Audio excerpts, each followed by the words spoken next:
देश प्रदेश की शुरुआत उत्तर प्रदेश से, जहां पर बरेली में 26 सितंबर को हुए बवाल के बाद शहर में भारी पुलिस बल की तैनाती कर दी गई है। इसी बीच समाजवादी पार्टी का एक जो डेलीगेशन है राष्ट्रीय अध्यक्ष अखिलेश यादव के निर्देश पर विधानसभा में जो नेता प्रतिपक्ष और समाजवादी पार्टी के वरिष्ठ नेता माता प्रसाद पांडे के नेतृत्व में 14 सदस्यीय प्रतिनिधिमंडल स्थिति का जायजा लेने के लिए आज बरेली जाने ही वाला था। जिले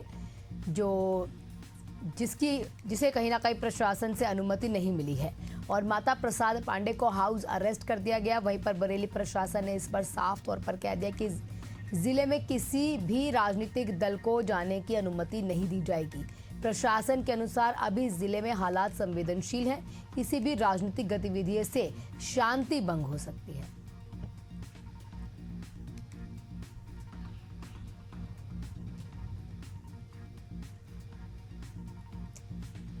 हमारे साथ नेता प्रतिपक्ष माता प्रसाद पांडे जी जुड़ चुके हैं तमाम प्रतिक्रियाओं के साथ। हाँ सर, आपको हाउस अरेस्ट कर दिया गया है, क्या आवाज दबाई जा रही है विपक्ष की, या फिर सच में अगर प्रशासन कह रहा है कि अगर आप लोग वहां पर जाएंगे तो शांति भंग हो सकती है? देखिए, वहां पर जाने से कोई शांति भंग नहीं होती, क्योंकि ये प्रशासन और एक वर्ग विशेष के बीच का विवाद है, इसलिए इसमें कोई सांप्रदायिक उन्माद की बात थी नहीं, इसलिए कोई झगड़ा नहीं पैदा होता। सरकार विपक्ष की विपक्ष की बातों को दबाना चाहती है। हमारा यह मौलिक अधिकार है कि हम कहीं जाकर के घूमें और उसकी बात करें। हमारे राष्ट्रीय अध्यक्ष जी ने एक बना दिया था प्रतिनिधिमंडल, मेरी अध्यक्षता में हम प्रतिनिधिमंडल लेकर जा रहे थे। वहाँ लोगों की कठिनाइयों को समझते, परेशानियों को समझते, हम ये देखते ऐसी परिस्थिति क्यों बनी और इस परिस्थिति की जांच सही ढंग से करके हम अपने राष्ट्रीय अध्यक्ष को रिपोर्ट देते। लगता है पुलिस प्रशासन ने वहाँ बड़े पैमाने पर ज्यादती की है, लोगों को मारा पीटा है और जबरदस्ती फर्जी मुकदमा लिखकर जेलों में डाल दिया है, लोगों को घर गिराने की तैयारी है।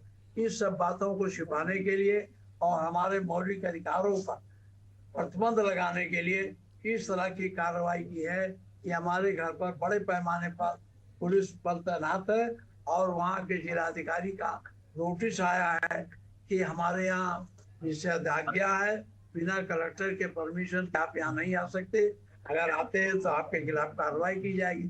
फिर भी हम मान लेते कि निषेधाज्ञा है तो हमको बरेली के सरहद पर रोकते, लेकिन ये लोग तो मेरे घर ही पर रोक रहे हैं, जबकि कोई इसमें घर पे रोकने का औचित्य तो नहीं है। हम बरेली से कितने दूर हैं। लेकिन प्रसाद जी, आपसे एक चीज और समझना चाहेंगे। आप लगातार ये वाली बात बोल रहे हैं किसी एक समुदाय को टारगेट किया गया है, किसी एक समुदाय के लोगों की गिरफ्तारी की जा रही है। आप लोगों को ऐसा क्यों लगता है कि प्रशासन एक तरफा कार्रवाई कर रहा है? अब हमें तो जो उसी सब बातों को जा रहे थे देखने ना कि कौन सी कार्रवाई प्रशासन कर रहा है, जो हम लोगों को जानकारी मिल रही है, इसलिए बात कर रहे हैं। तो कौन से समुदाय का आपको लगता है कि यहाँ पर जो है एक तरफा देखा जा रहा है और पलड़ा ज्यादा भारी जो है प्रशासन का उस तरफ है? देखिए, वहाँ जो विवाद है, हाँ। वो विवाद एक हुआ था एक ज्ञापन को लेकर। हाँ। वहाँ मुस्लिम समुदाय के लोग एक इकट्ठा होकर कलेक्टर को ज्ञापन देना चाहते थे। उसी ज्ञापन देने में ही प्रशासन ने उसे अवैध माना और उन लोगों की पिटाई की, को पकड़ के जेल में डाला और उसी को उपद्रव मानकर तमाम लोगों को पकड़ के जेल में डाल रहे हैं।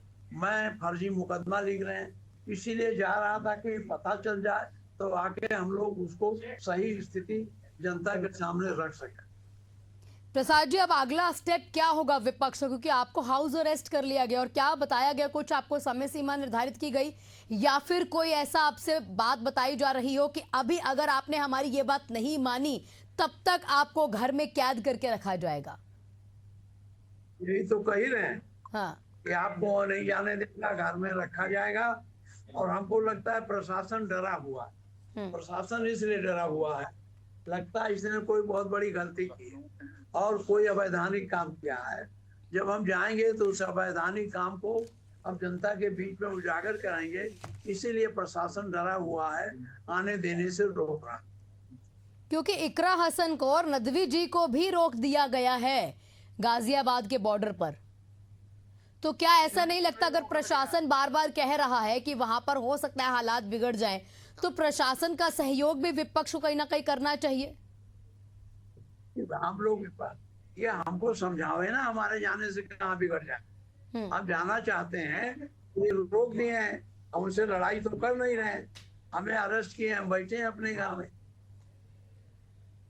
हम उनके कानून का पालन तो कर ही रहे हैं।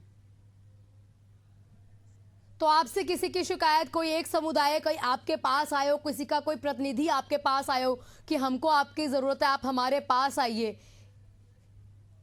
ये ऐसा है, इसमें समुदाय प्रार्थना करने नहीं जाता। हाँ। समुदाय की बात सुनी जाती है। हम सत्यता पता लगाने जा रहे हैं कि इसको क्यों परेशान किया जा रहा है, क्या मामला है, क्यों ये उत्पीड़ित किए जा रहे हैं, ये जानने के लिए जा रहे हैं।